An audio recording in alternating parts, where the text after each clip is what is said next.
तो प्रचेतागण चले गए तप करने। अब राजा प्राचीन वर ही थे, उनकी बुद्धि बहुत अधिक सात्विक नहीं थी, राजसी बुद्धि थी। और रजोगुण का जो परिणाम है वो क्या है? रजोगुण का परिणाम है चंचलता।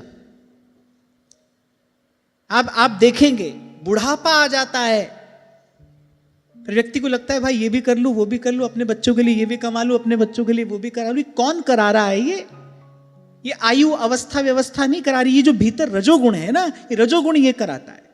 एक बात बड़े ध्यान से समझना, तमोगुण का जो परिणाम है वो जड़ता।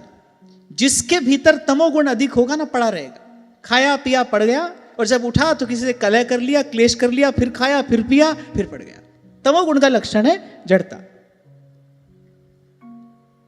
अगर आप इस दृष्टि से संसार को देखने का अभ्यास करो ना, तो देखो आपका मन शांत हो जाएगा। व्यक्ति मत देखो, आप देखो भाई ये सारा संसार जो है ये इसी त्रिगुण का विस्तार है, 3 गुणों का विस्तार है। किसी में कोई गुण अधिक है, किसी में कोई गुण अधिक है। एक बात और महत्वपूर्ण, सभी में तीनों गुण हैं। जिसमें तमोगुण अधिक होगा उसका लक्षण ऐसा होगा, जिसमें रजोगुण अधिक होगा वो चैन से बैठेगा नहीं, उसको कुछ ना कुछ करने की धुन उसको सवार रहेगी। ये भी कर लूं, वो भी कर लूं, ये भी बना लूं, वो भी बना लूं। अच्छा, संसार ऐसे व्यक्ति को बड़े आदर की दृष्टि से देखता है। कितनी मेहनत करते हैं, देखो इतनी अवस्था आ गई फिर भी कितना परिश्रम कर रहे हैं। संसार बड़े आदर की दृष्टि से देखता है। क्यों? क्योंकि संसार जिसने बनाया उनका खुद का लक्षण यही है। ब्रह्मा जी का लक्षण यही तो है। ब्रह्मा जी का गुण रजोगुण ही है, वो रजोगुण प्रधान देवता है। तो इस उनके बनाए इस संसार में जो रजोगुणी व्यक्ति हैं उन्हीं का आदर होता है, उन्हीं का सम्मान होता है। और जिसमें सत्वगुण प्रधान होगा वो कैसा होगा? शांत, सरल, बहुत अधिक प्रवृत्ति में उसकी रुचि नहीं होगी। ठीक है, संतुष्ट होगा, जितना प्राप्त है ना वो उसी में संतुष्ट होगा। ऐसे लोगों का दर्शन कम होता है। फिर एक बात मैं आपको बता दूं, ऐसे लोगों के दर्शन से भी सुख मिलता है।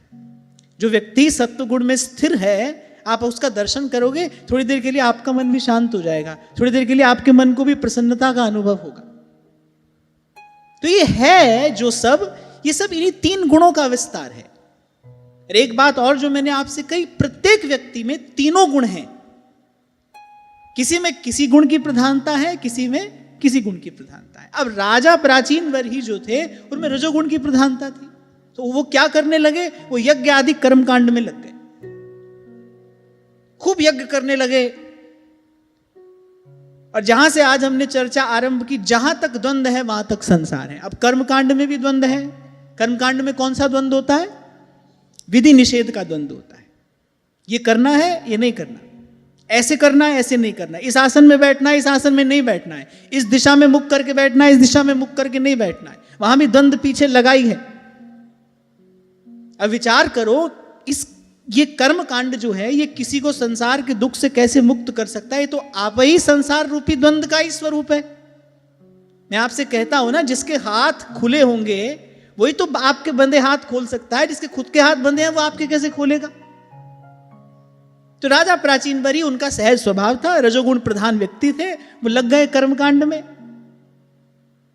अब ऐसे ही एक दिन नारद जी की दृष्टि उन पर पड़ी और लागी दया कोमलचित संता। संत हृदय नवनीत समाना। नारद जी के हृदय में दया का उद्रेक हुआ। नारद जी ने कहा, देखो कैसे पच मर रहा है, 2 पाटन के बीच में साबत बचा न कोई। इसी को देखकर तो कबीर रोए, चलती चाकी देख के दिया कबीरा रो। 2 पाट होते हैं ना चक्की के।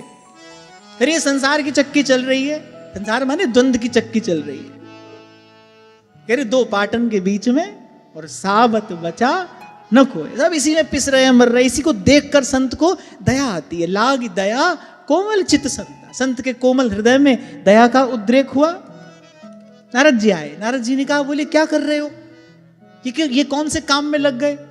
नारद जी ने कहा, देखो इसके बच्चों को तो मैंने सही मार्ग पर लगा दिया, महादेव की कृपा से उनको तो सन्मार्ग मिल गया। वो तो क्या कर रहे हैं? वो तो भगवान का भजन कर रहे हैं। और बोले ये देखो ये कहां इस कर्मकांड में लग गए। इसीलिए आपसे कहता हूं भाई, आज फिर कह रहा हूं, हमको तो प्रभु की कृपा से प्रभु का नाम मिल गया है, प्रभु के चरण कमलों की सुदृढ़ नौका में हमको हमारे आचार्य ने बिठा दिया है। हमको कुछ नहीं करना है, केवल केवल केवल सांस सांस सिमरे गोविंद।